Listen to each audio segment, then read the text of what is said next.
महाशिवरात्रि व्रत की प्रामाणिक और पौराणिक कथा। पूर्व काल में चित्रभानु नामक एक शिकारी था। वह जानवरों की हत्या करके अपने परिवार को पालता था। वह एक साहूकार का कर्जदार था, लेकिन उसका ऋण समय पर न चुका सका। क्रोधित साहूकार ने शिकारी को शिव मठ में बंदी बना लिया। संयोग से उस दिन शिवरात्रि थी। शिकारी ध्यान मग्न होकर शिव संबंधी धार्मिक बातें सुनता रहा। चतुर्दशी को उसने शिवरात्रि व्रत की कथा भी सुनी।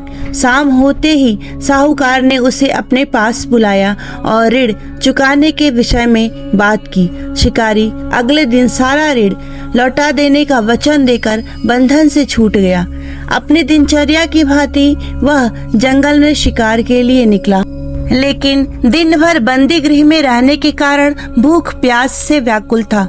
शिकार खोजता हुआ वह बहुत दूर निकल गया। जब अंधकार हो गया तो उसने विचार किया कि रात जंगल में ही बितानी पड़ेगी। वह वन के एक तालाब के किनारे एक बेल के पेड़ पर चढ़कर रात बीतने का इंतजार करने लगा।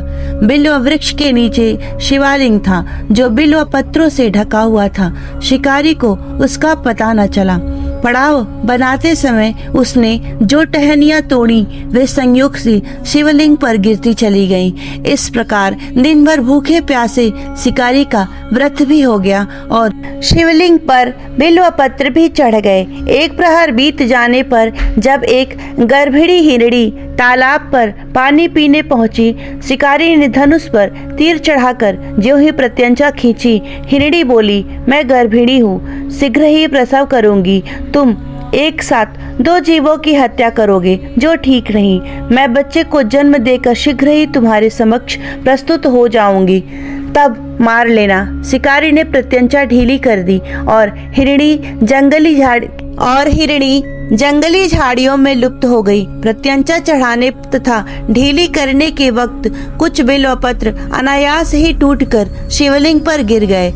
इस प्रकार उससे अनजाने में ही प्रथम प्रहर का पूजन भी संपन्न हो गया। कुछ ही देर बाद एक और हिरणी उधर से निकली। शिकारी की प्रसन्नता का ठिकाना न रहा। समीप आने पर उसने धनुष पर बाण चढ़ाया। तब उसे देख हिरणी ने विनम्रता पूर्वक निवेदन किया, हे शिकारी, मैं थोड़ी देर पहले ऋतु से निवृत्त हुई कामातुर विरहिणी हूँ। अपने प्रिय की खोज में भटक रही हूँ। मैं अपने पति से मिलकर शीघ्र ही तुम्हारे पास आ जाऊंगी। शिकारी ने उसे भी जाने दिया। 2 बार शिकार को खोकर उसका माथा ठनका। वह चिंता में पड़ गया। रात्रि का आखिरी पहर बीत रहा था। इस बार भी धनुष से लगकर कुछ बेलपत्र शिवलिंग पर जा गिरे और दूसरे प्रहर की पूजन भी संपन्न हो गई।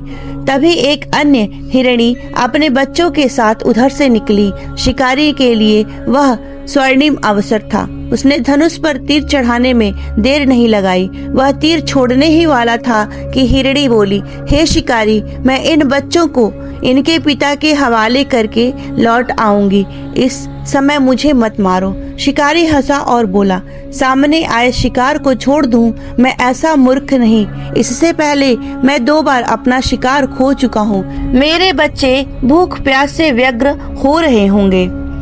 उत्तर में हिरणी ने कहा, जैसे तुम्हें अपने बच्चों की ममता सता रही है, ठीक वैसे ही मुझे भी। हे शिकारी, मेरा विश्वास करो। मैं इन्हें इनके पिता के पास छोड़कर तुरंत लौटने की प्रतिज्ञा करती हूँ। हिरणी का दुख भरा स्वर सुनकर शिकारी को उस पर दया आ गई। उसने उस मृगी को भी जाने दिया। शिकार की अभाव में तथा भूख प्यास से व्याकुल शिकारी अनजाने में ही बेल वृक्ष पर बैठा बेल पत्र तोड़ तोड़ कर नीचे फेंकता जा रहा था।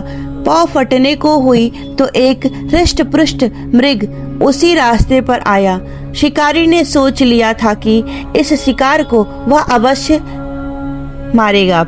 शिकारी की तनी प्रत्यंचा देखकर मृग विनीत स्वर में बोला, हे शिकारी, यदि तुमने मुझसे पूर्व आने वाली 3 मृगियों तथा छोटे छोटे बच्चों को मार डाला है तो मुझे भी मारने में विलंब न करो, ताकि मुझे उनके वियोग में एक क्षण भी दुख न सहना पड़े। मैं उन हिरणियों का पति हूँ। यदि तुमने उन्हें जीवन दान दिया है तो मुझे भी कुछ क्षण का जीवन देने की कृपा करो। मैं उनसे मिलकर तुम्हारे समक्ष उपस्थित हो जाऊंगा। मृगे की बात सुनते ही शिकारी के सामने पूरी रात का घटना चक्र घूम गया। उसने सारी कथा मृग को सुना दी। तब मृग ने कहा, मेरी तीनों पत्नियां जिस प्रकार प्रतिज्ञाबद्ध होकर गई हैं, मेरी मृत्यु से अपने धर्म का पालन नहीं कर पाएंगी। अतः जैसे तुमने उन्हें विश्वास पात्र मानकर छोड़ा है, वैसे ही मुझे भी जाने दो। मैं उन सबके साथ तुम्हारे सामने शीघ्र ही उपस्थित होता हूँ। शिकारी ने उसे भी जाने दिया। इस प्रकार प्रातः हो गई। उपवास, रात्रि जागरण तथा शिवलिंग पर बेलपत्र चढ़ने से अनजाने में ही पर शिवरात्रि की पूजा पूर्ण हो गई। पर अनजाने में ही की हुई पूजन का परिणाम उसे तत्काल मिला। शिकारी का हिंसक हृदय निर्मल हो गया, उसमें भगवत शक्ति का वास हो गया। थोड़ी ही देर बाद वह मृग सपरिवार शिकार के समक्ष उपस्थित हो गया ताकि वह उनका शिकार कर सके। किंतु जंगली पशुओं की ऐसी सत्यता, सात्विकता एवं सामूहिक प्रेम भावना देखकर शिकारी को बड़ी ग्लानि हुई। उसने मृग परिवार को जीवन दान दे दिया। अनजाने में ही शिवरात्रि के व्रत का पालन करने पर भी शिकारी को मोक्ष की प्राप्ति हुई। जब मृत्यु काल में यमदूत उसके जीव को ले जाने आए तो शिव गणों ने उन्हें वापस भेज दिया तथा शिकारी को शिवलोक ले गए। शिव जी की कृपा से ही अपने इस जन्म में राजा चित्रभानु अपने पिछले जन्म को याद रख पाए तथा महाशिवरात्रि के महत्व को जानकर उनका अगले जन्म में भी पालन कर पाए। शिव जी की कथा के अनुसार महादेव तो अनजाने में ही किए गए व्रत का भी फल दे देते हैं, पर वास्तव में महादेव शिकारी की दया भाव से प्रसन्न हुए। अपने परिवार के कष्ट का ध्यान होते हुए भी शिकारी ने मृग परिवार को जाने दिया। यह करुणा ही वस्तुतः उस शिकारी को उन पंडित एवं पुजारियों से उत्कृष्ट बना देती है जो सिर्फ रात्रि जागरण, उपवास एवं दूध, दही, बेलपत्र आदि द्वारा शिव को प्रसन्न कर लेना चाहते हैं। शिव जी किसी भी प्रकार से किए गए पूजन को स्वीकार कर लेते हैं अथवा भोलेनाथ जाने या अनजाने में हुए पूजन में भेद नहीं कर पाते हैं।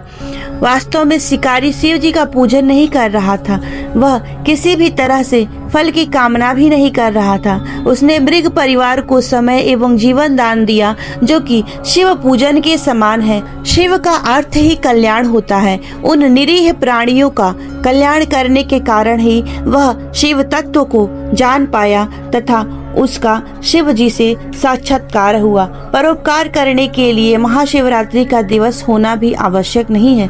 पुराण में 4 प्रकार के शिवरात्रि पूजन का वर्णन है। मासिक शिवरात्रि, प्रथम आदि शिवरात्रि तथा महाशिवरात्रि, पुराण वर्णिम अंतिम शिवरात्रि, नित्य शिवरात्रि। वस्तुतः प्रत्येक रात्रि ही शिवरात्रि है। अगर हम उन परम कल्याणकारी आशुतोष भगवान में स्वयं को लीन कर दें तथा कल्याण मार्ग का अनुसरण करें, वही शिवरात्रि का सच्चा व्रत है। ओम नमः शिवाय।